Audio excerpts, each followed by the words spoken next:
All right, today we're going to take one of the oldest stories in the book, the tale of Adam and Eve, and we're going to look at it through a completely new lens. Not as a simple story of sin, but as this profound, incredible allegory for the birth of human consciousness itself. So, this is the big question we're tackling. Was the so-called original sin this terrible corruption that doomed us all, or was it actually the very spark that ignited free will, consciousness, and the beginning of our individual journeys? To really get this, to really understand the story on a deeper level, we have to start right at the beginning. I mean, with the words themselves. The names of our main characters, well, they hold the first major key. Okay, so, Adam. It's not just a name. In Hebrew, it comes from the word Adamah, which means earth. It's also linked to the word for red. So right there, you have this direct link between humanity and the red earth, symbolizing this deep, mystical connection between our physical body and the lifeblood that runs through us. We are literally told from the start that we are of the material world.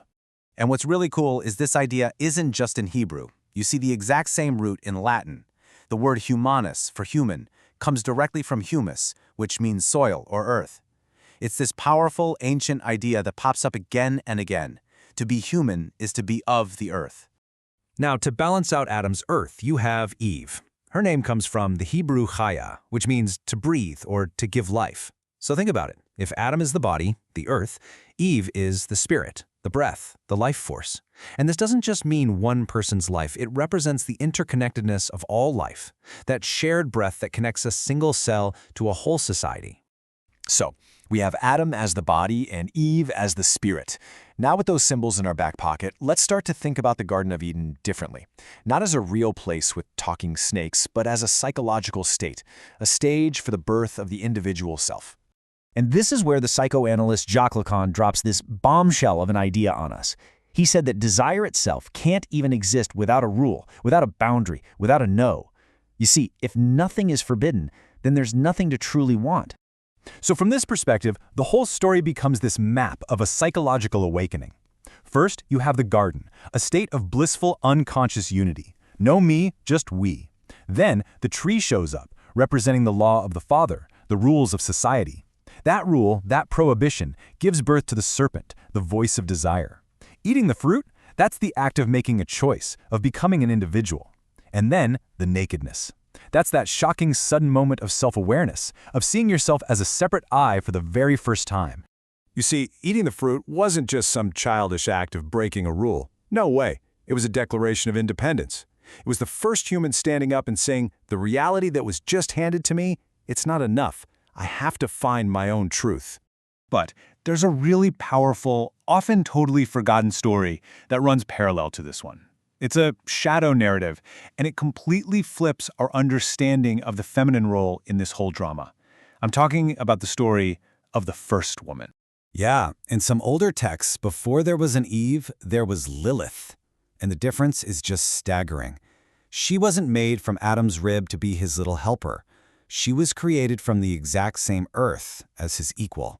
Where Eve was designed for companionship, Lilith demanded equality. And this was her history-altering declaration.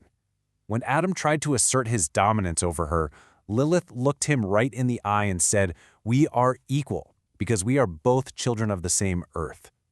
She absolutely refused to be subservient. So, what was the price for this rebellion?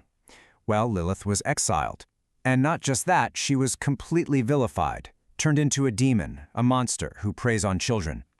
The system couldn't handle a rebellious female, so it wrote her out and replaced her with a corrected version, Eve, made from Adam's rib, inherently designed to be subordinate.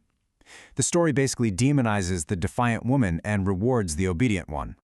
Okay, so, with this shattered beginning, this split between masculine and feminine, this exile from that unconscious bliss, what's the point? What is the ultimate goal of this human journey that started with so much drama? Well, the esoteric answer is pretty amazing. The goal isn't to somehow get back into the garden, to go back to that mindless paradise. No, it's to move forward. It's to consciously, with our own will and effort, rebuild that wholeness within ourselves, to integrate all those divided parts, the masculine and the feminine, the body and the spirit, the Adam and the Lilith inside all of us. Mystical traditions like Kabbalah have this perfect symbol for it. The sacred name of God, Yod, He, Vav, He, is seen as a formula for this perfect union. The Yod is the masculine principle, think Adam. And the rest, He, Vav, He, that's the feminine.